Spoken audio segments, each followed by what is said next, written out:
Bonjour à toutes et à tous. Aujourd'hui, nous recevons Dr Recha Gali, qui est médecin, spécialiste en gériatrie et gérontologie.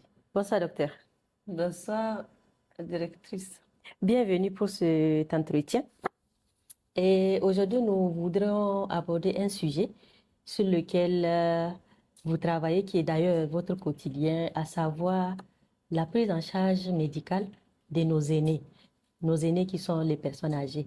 Est-ce que pour commencer, vous pouvez d'abord vous présenter et aussi nous dire concrètement la gériatrie, qu'est-ce que c'est?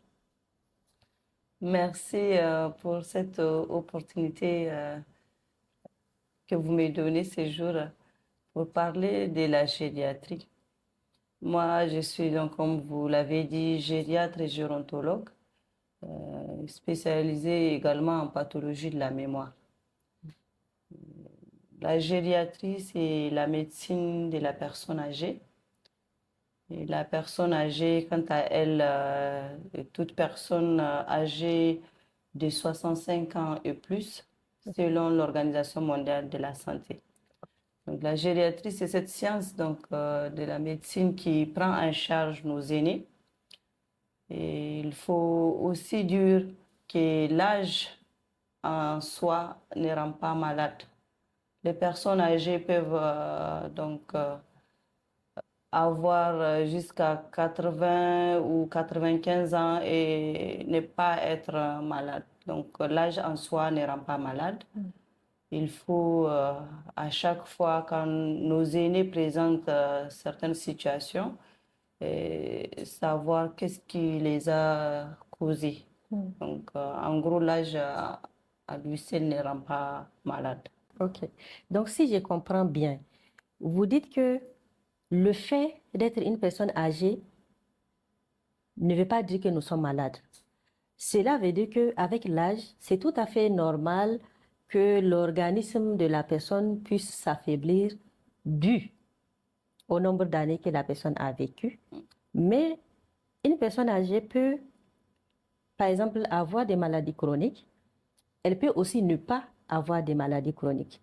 Et ce que vous dites, c'est qu'il ne faut pas confondre les personnes qui ont une maladie chronique avec l'âge. Alors que la personne peut être réellement malade et qu'elle pourrait avoir besoin de soins et qu'on pourra aussi la soigner. C'est ce que vous voulez dire? Exactement. Donc, c'est là, souvent, on le voit dans la pratique quotidienne. Et nos aînés, souvent, sont stigmatisés. Cela s'appelle de l'agisme. L'agisme, c'est vraiment le fait de lier certaines pathologies ou un état euh, pathologique à l'âge. Et donc, même si l'âge, on le dit, ne rend pas malade, parfois il y a des syndromes gériatriques. Ce sont des syndromes qui augmentent avec l'âge. Ce sont des syndromes qui augmentent avec l'âge.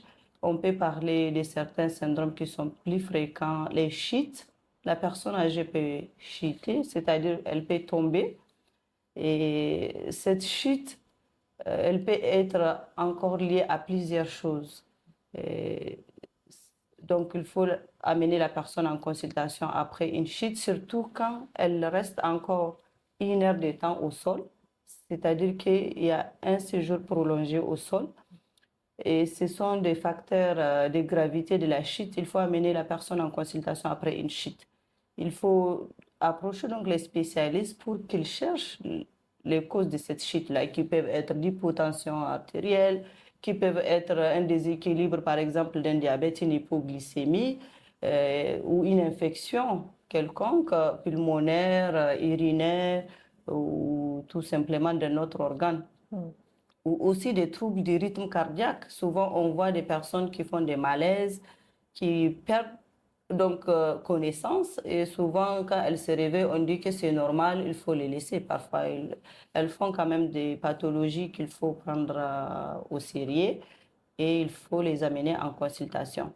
À part la chute, on a également la dénutrition protéino-énergétique. On la constate beaucoup chez les personnes âgées, nos aînés. Parfois, il y a la perte de certaines sensations de soif, de goût, elles mangent moins du salé, elles préfèrent parfois du sucré. On va voir nos personnes âgées diabétiques parfois qui sont soumises à des régimes comme chez les adultes, ce qui n'est pas normal. Il faut laisser une personne âgée manger ce qu'elle veut. Il faut juste approcher par exemple les endocrinologues pour les spécialistes pour la prendre en charge, adapter les traitements. Et à part la dénutrition également, nous avons les troubles de la mémoire. Les troubles de la mémoire, d'abord il y a les syndromes confusionnels. Ça c'était donc un trouble de la mémoire qui vient donc c'est des survenus brutales et le aigu. Et c'est pas quelque chose qui s'est installé depuis des mois, mais la personne, par exemple, en quelques heures ou en quelques jours, 2 jours, 3 jours, elle va présenter des troubles de la mémoire qui sont étranges. Et ce n'est pas habituel. La confusion, donc, c'est aussi un motif de consultation. Il faut prendre cela en charge parce que beaucoup de choses peuvent rendre une personne âgée confuse. Le fait, par exemple, de ne pas avoir des selles pendant 3 jours, 5 jours, ça peut rendre une personne âgée confuse. Le fait de faire un AVC, hein, un accident vasculaire ischémique ou aussi hémorragique, peut rendre une personne âgée confuse, même si elle marche. Souvent, on n'a pas besoin de perdre une fonction d'un bras, d'un pied ou d'un côté du corps pour dire que la personne elle a fait un AVC. Juste la confusion peut stimuler cela et aussi les troubles du rythme, un problème cardiaque peut rendre la personne confuse, une infection urinaire peut rendre la personne âgée confuse, une infection pulmonaire peut rendre la personne âgée confuse. Donc souvent, il y a des syndromes qui révèlent d'autres pathologies. Oui. Ce sont ces Et qu'on syndromes assimile à gériatriques. l'âge. Ce Ok. sont des syndromes gériatriques. Et l'infection, souvent, on n'a pas la fièvre comme chez les jeunes. Le fait que l'organisme parfois s'est affaibli, l'immunité elle est basse, les personnes âgées ne font pas de fièvre souvent. Donc les infections, ça peut être juste une fatigue. La personne, elle va juste dormir, elle a un état qui est altéré depuis des jours et elle ne mange plus, elle a perdu l'appétit et tout. Et voilà, donc d'autres syndromes gériatriques, je ne vais pas faire de Oui. cours. C'est beaucoup de syndromes que je ne peux pas finir de citer ici, comme l'incontinence urinaire, l'incontinence fécale et la dépression. Ok. La dépression aussi peut faire que la personne âgée ne veut plus manger, elle se sent isolée ou bien parfois elle culpabilise, elle se dit qu'elle devait une charge pour l'entourage et elle refuse souvent de manger, elle veut partir. Et parfois, les personnes âgées, elles expriment l'envie de partir. Il faut, quand une personne âgée vous dit qu'elle en a marre, elle veut partir, ce n'est pas normal. Il faut approcher aussi les spécialistes, les gériatres qui s'en occupent.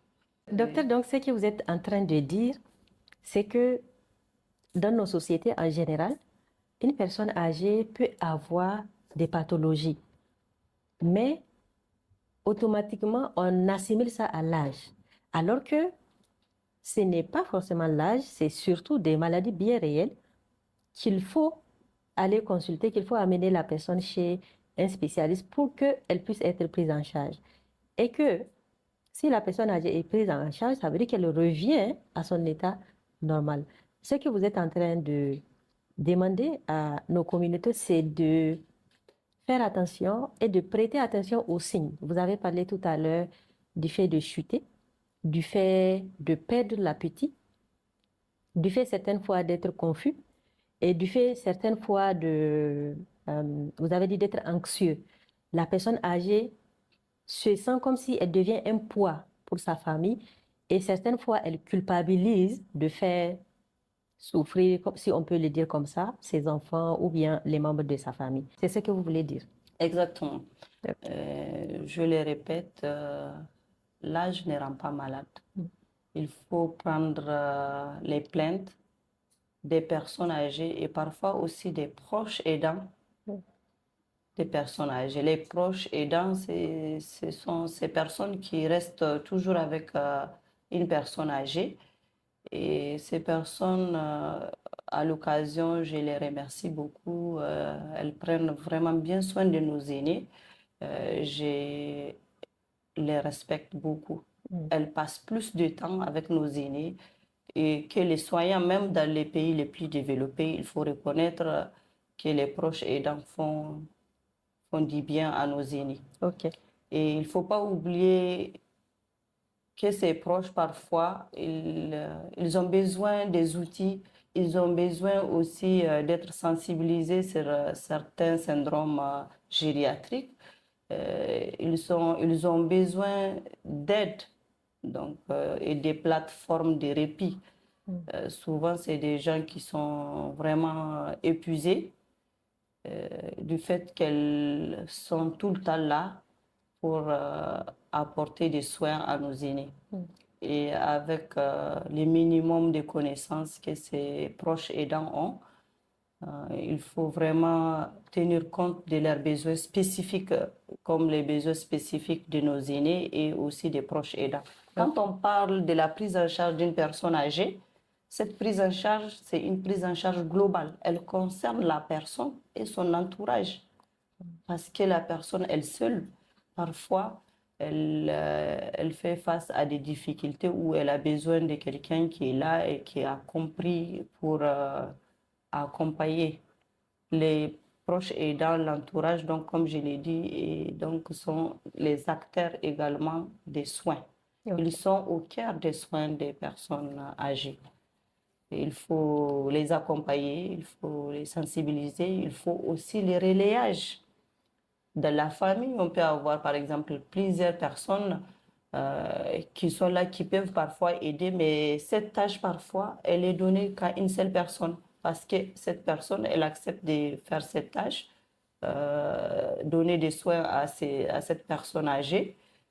Tout le monde la laisse, mais cette personne, elle a besoin de relayage. Il faut que quelqu'un pense à remplacer cette personne à un moment donné. Au sujet des personnes âgées, c'est surtout les personnes âgées qui perdent l'autonomie.